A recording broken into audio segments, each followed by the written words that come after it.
И хотел бы рассказать, тут было небольшое событие в парламенте интересное довольно-таки.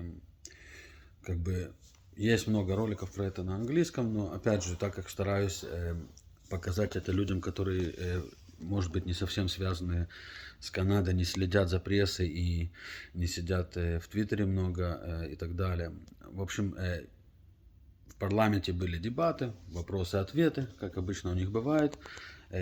Поднялась женщина, член партии консервативной. Она по происхождению еврейка, у нее предки выжили во время Холокоста и так далее.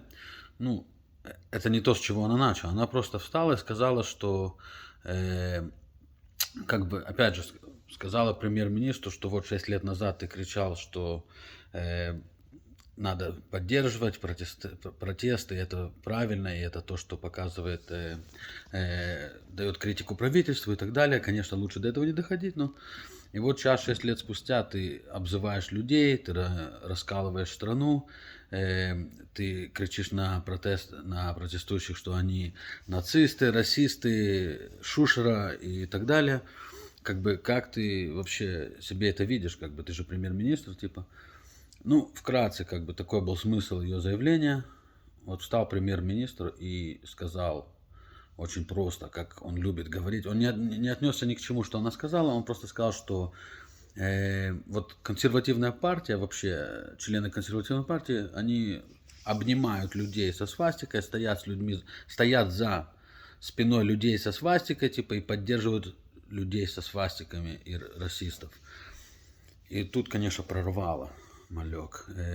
Встал депутат, сначала она ничего не сказала, но встал депутат другой с ее партии и сказал: слушай, у меня отец прошел через войну с нацистами. Дядя мой погиб, лежит на дне моря где-то во время войны с нацистами.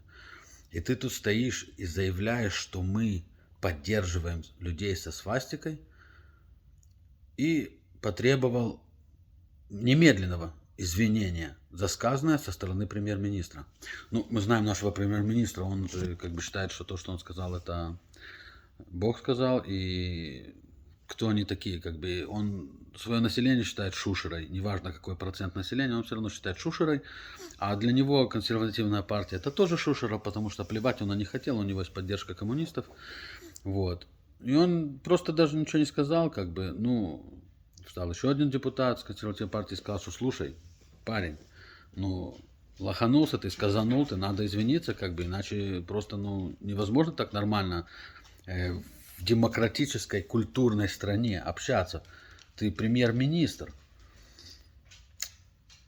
Ноль на массу, как бы. Потом встала эта депутат, которая вот выступила в начале, еврейка, потомок выживших в Холокосте, и сказала, что я считаю себя сильной еврейской женщиной. Мои предки выжили в Холокосте. И ты тут сейчас стоишь и говоришь мне, что я поддерживаю людей со свастикой, ты обязан немедленно извиниться передо мной, потому что премьер-министр так себя вести не должен. Ну, что вы думаете, пацан встал? Да не, пацан не встал. Встала какая-то овца с его партии, начал рассказывать, что, ребята, надо успокоиться. Спикер, кстати, парламента, ну, человек, который там рулит, кому говорить, как говорить, что говорить, больше он никакого, в принципе, силы не имеет. Вот он встал и, типа, хочу попросить партии успокоиться, как бы, уменьшить тоны, как бы, туда-сюда. Ну, опять же, на премьер-министра это не влияет. Он вне законов, вне регуляций, вне вообще каких-то пониманий простых, совсем простых идей, совсем простой жизни. Он как бы где-то там витает в облаках, считает себя Богом, и так все должно быть. Он, конечно же, не отреагировал ни на что. Встала там какая-то овца с его партии, сказала, что она тоже еврейка, но вот что она... Зовут ее, кстати, Карина Голд, позор ей полный. Я ей написал это напрямую в Твиттере. Я ей сказал, что ты не можешь встать. Она как бы встала, сказала, что вот она еврейка, и у нее тоже предки прожили Холокост, и она считает, что надо знать, как говорить, и что говорить, и почему говорить, и так далее. Это то, что она сказала. Причем в сторону консервативной партии, не в сторону своего премьера. И как бы я ей написал как бы в Твиттере, что слушай, чувиха, потому что иначе тебя не назвать, овца. Я написал, что ты как еврейка должна стыдиться, потому что то, что ты сказала, она в Твиттере поставила ее свое выступление, конечно же, обрезала все те части, которые не хотела, чтобы люди видели. Вот. И я ей сказал, что то, что ты сказала, ты должна была повернуться не к консервативной партии говорить это, а к своему премьер-министру. И если ты считаешь себя еврейкой, ты должна была понять, только что только что произошло. Она, кстати, министр там по делам семьи и так далее. Как бы не последний человек в партии у Труда. Я говорю, что ты повернись, говорю, к своему премьер-министру и скажи ему то, что ты говоришь, что он должен был подумать, прежде чем как обвинять депутатов с оппозиционной партии, не зная ни их историю, ни их происхождение, обвинять их, что они поддерживают людей со свастикой. А после этого ты должна была повернуться к помощнику премьер-министра, чей дедушка агитировал людей убивать евреев и поддерживать нацистов во время Второй мировой войны. Звали его Михаил Хомяк. В Канаде он стал Майкл Хомяк. Вот ты должна была к ней повернуться, чей дедушка вообще что пытался, чтобы твои предки, которые выжили в Холокосте, чтобы они не выжили. Он хотел, чтобы они не выжили, он хотел, чтобы их всех убили. Вот к ней надо было повернуться и сказать ей, что слушай, а ты не обнимаешь людей со свастикой? Ты дедушку своего обнимала вообще? Вот если ты обнимала своего дедушку, я могу спокойной душой сказать, что ты обнимаешь людей со свастикой, дорогая Кристи Фриланд. Понимаете? Вот. И вот такая вот ситуация произошла в парламенте. Кстати, на сегодняшний день, в понедельник Труда объявил закон сверхчрезвычайного положения. По законам страны он должен в течение 7 дней предоставить, выставить на голосование в парламенте и в Сенате то, что он вызвал этот закон. Как бы эти 7 дней он, конечно, может беспредельничать, делать, что хочет, но вот в течение 7 дней он обязан получить согласие и со стороны парламента, и со стороны Сената на то, что он объявил этот акт.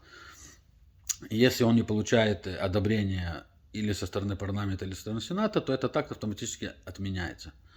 Вот. Он в понедельник объявил, сегодня суббота. В пятницу они должны были встать и начать дебаты по этому вопросу. И в какой-то момент проголосовать или в пятницу, или сегодня в субботу, как бы. Но Труда сказал, что, ребята, там полиция сейчас будет мочить демонстрантов. И прессе мы сказали туда не заходить вообще, мы запретили. Есть в Твиттере от полиции Оттавы сообщение, что мы просим представителей прессы не приходить на подавление демонстрации, потому что вас тоже могут нечаянно, случайно замочить. Так лучше, а прессу они не хотят мочить, конечно же, и не хотят, чтобы тебе показывали, что на самом деле происходит.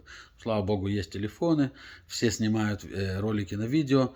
Опять же, как сказал, уже будет ролик про, когда я буду говорить о способах подавления демонстраций в Канаде, в демократической Канаде. Я поставлю там ролики, чтобы вы более просто видели, что происходит на улице. И как бы Труда сказал, что так, прессу мы уже не пускаем туда, но пустить туда депутатов, там депутаты начнут снимать на видео, а одно дело, когда у тебя какой-то там парнишка ставит в YouTube ролик, как мочат демонстрантов, а другое дело, если у тебя какой-то депутат парламента заснимет вживую, что там происходит, и поставит у себя на страничке, тогда огласка будет намного серьезнее. Так он сказал, ребята, опасно туда ходить, давайте отменим сегодня заседание парламента. А что ему? Диктатура, это диктатура, ему какая разница? Он захотел, отменил, захотел, не отменил. Он отменил заседание парламента. Сказали вроде, что как перенесут на субботу ночью, не знаю, что они там в субботу там договаривались, не договаривались. Пока не слышно, было голосование, не было голосования, осталось, в принципе, до понедельника проголосовать. Причем не только парламенту, но и Сенату. На мой взгляд, он и не собирается голосовать.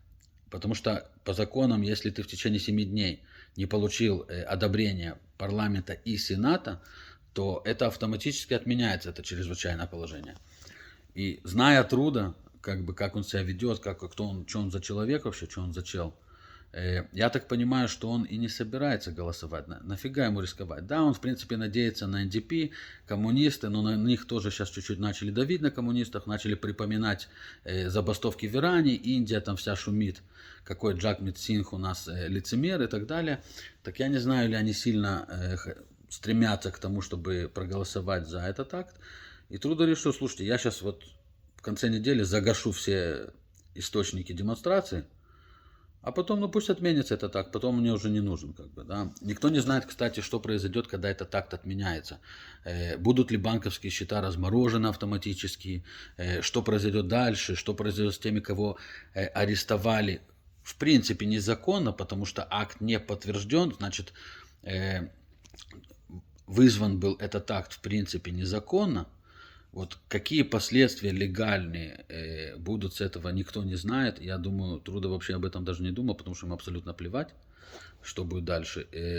Но вот будет очень интересно посмотреть, если действительно окажется, что он как бы в принципе и не хочет голосования, потому что, опять же, кроме парламента, надо еще пройти Сенат. А в Сенате там нету 350 человек, которые сидят, и никто не знает, кто за кого голосует. В Сенате их намного меньше, и там, если кто-то проголосует неправильно, то его могут схавать с говном или без говна, просто захавать. Поэтому, как бы, я думаю, что сенаторы будут очень долго думать, за что им голосовать и как голосовать, потому что если они случайно станут не на ту сторону истории, то, опять же, с депутатами там их очень много, и никто поименно их называть не будет. А вот сенаторов, если потом окажется, что история как-то повернется, и они будут на не той стороне истории, они себя запорят, в принципе, и имя, и прошлое, которое у них есть, заслуженное или незаслуженное, и будущее, которое у них может вообще как-то быть. Ну вот, как бы, в принципе, это то, что я хотел сказать по поводу того, что произошло в парламенте, вот этот маленький инцидентик, который очень неплохо освещался за границей, абсолютно не освещался внутри Израиля, как бы они там сказали, что была там перепалочка такая, немножко погорячились, как бы никто не говорил. Трудо, кстати, так и не извинился перед ней, он просто, давайте, он сделал то, что он делает обычно, он просто встал и ушел. Вот демонстрация пришла в Оттаву, он убежал.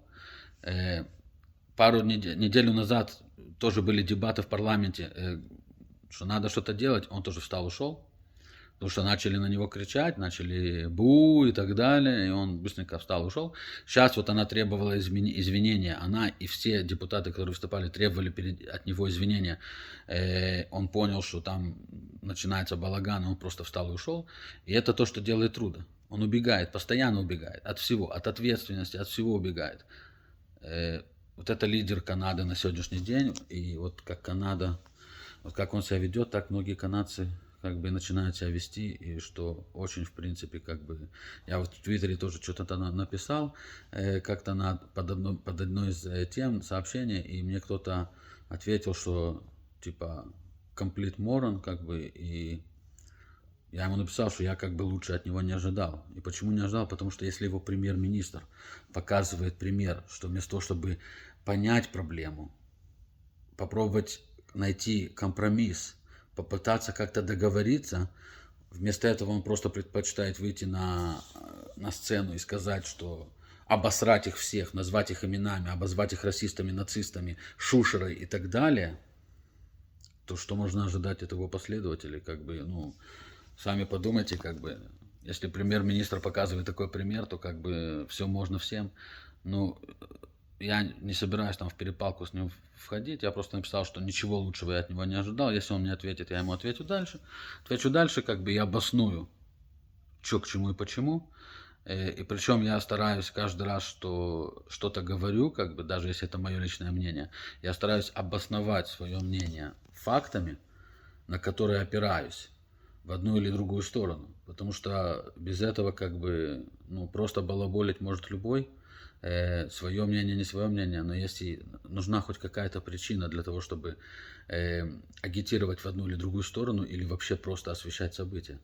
Вот. Так что я ему популярно обосную, если он что-то там заикнется еще. И так же, как на многие сообщения в Твиттере, которые что-то там писали, я просто вместо того, чтобы объяснять тугодумам, что и как, я просто ставил им факты, картинки фактов, скриншоты и так далее, чтобы они поняли вообще, что происходит, потому что иногда они или тугодумы, или слепые, или просто не хотят ничего понимать, а вот уперлись и рогами в стену, и все.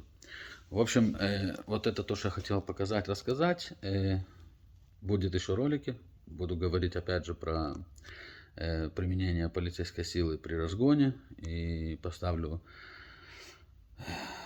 факт, который покажут, что было применено при разгоне и как это происходило. Про вранье полиции тоже расскажу, как они оправдывали свои действия, принося факты, которых просто не существует. Есть фотографии с места событий, есть ролики, и видно просто, что это чистое вранье. Тоже задену еще главного полицейского, который там рулит, и объясню, что в будущем ему светит и так далее. Спасибо за внимание.